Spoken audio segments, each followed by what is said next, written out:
All right. Hey, Calcers. We're going to go through the mini quiz from 428. So we've got the chart that's given to us where it looks like a Riemann, and I'm like, oh, it's got to be a Riemann, but it actually isn't. So you got to look for the, things saying find the approximate, using the left Riemann, right Riemann, and none of these questions say that. So for A, we've got, well, first of all, to kind of break this down, we've got two things. F of t is a piecewise function.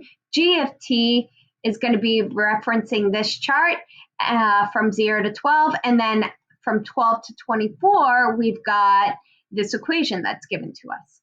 So we've got G is a differentiable function. So if it's differentiable, it means it's continuous.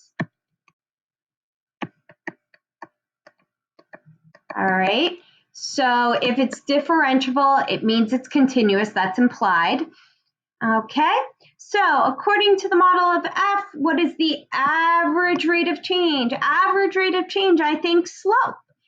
And I'm given 2 points, 0 and 12. So the average rate of change is going to be the slope connecting the points for 0 and 12. So 65 minus 87 all over 12 minus 0. And that equals negative 11 over 6. And that's degrees Fahrenheit per hour. All right. Now, if I wanted to, I personally would just box that in because why bother spending your time calculating that? All right, use the data in the table to approximate f prime of 10. Well, when I see instantaneous to approximate the derivative, when I see derivative, I think slope.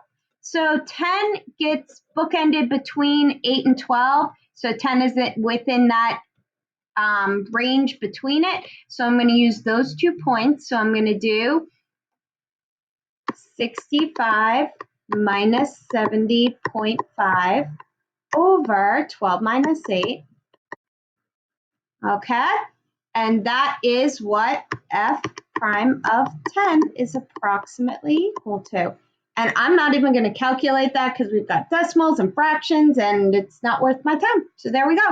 Degrees Fahrenheit per hour. Done. All right. Is f continuous from 0 to 24? Okay, so first thing, let's tackle this. So is f continuous from 0 to 24? So first thing, it says g is differentiable. So that means it's continuous from 0 to 12. So because g is differentiable, that means g is continuous. So from 0 to 12, we have continuity. So from 0 to 12, it's continuous. And then we have the second equation, t squared over 8 minus 3t plus 83. So the second equation from 12, the second equation from 12, my pen didn't highlight, from 12 to 24, f of t is continuous. So now the only place that we don't know if it's continuous or not is at the place where it splits, which is 12. So the way that we check to see if it's continuous at 12, so is f of t continuous at t equals 12? The way that we check it is we have to check 3 items for continuity at one particular point. The first thing we check to see is, does the limit exist? So what's the limit as x? Nope, sorry, it's t this time. I'm so used to writing x. As t approaches 12 from the left of f of t dt. I'm sorry, no dt. And then I also want to know, is that equal to the limit as t approaches 12 from the right? So we want, is the left-hand limit equal to the right-hand limit? All right, so we check it. Coming in from the left, that's g of t. At 12, it's approaching 65. So the left is 65. Oh, I'm drawing all over this thing. There we go. Coming in from the right, is that equal to 12 coming in from the right? So we plug 12 in, and that's 144 over 8 minus 3 times 12 plus 83. So we've got 144 over 8 minus 36 plus, forgot what that last number is, 83. And it is 65 equals 65. So my left-hand limit equals the right-hand limit. So the limit as t approaches 12 of f of t is going to equal 65. So the limit exists. Boom. That's item number 1. Item number 2 is that we have a value for f of 12.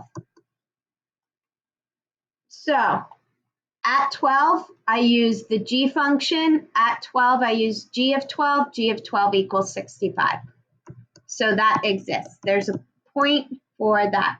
And the last thing is item number 3 has to be that those two things are equal. The limit as t approaches 12 of f of t has to equal f of 12. And that's true because 1 and 2 are equal, so yay, 3 works. So that means it's continuous at 12. So if it's continuous from 0 to 12, continuous from 12 to 24, and it's also continuous at 12, it's going to be continuous everywhere. All right, so the answer is yes. Okay, last one. Find f prime of 20, the instantaneous rate of change. So f prime of 20 is going to equal, well, I have to find which one would fall under the 20 category, and that's right here. So I would take the derivative of this lower equation. So take the 2, bump it down. That's going to be t over 4. And then derivative of minus 3t plus 83 is going to be minus 3. And then we fill in 20. F prime of 20 is going to equal 20 over 4 minus 3. So that's 5 minus 3, 2. Final answer. All right, and that's it.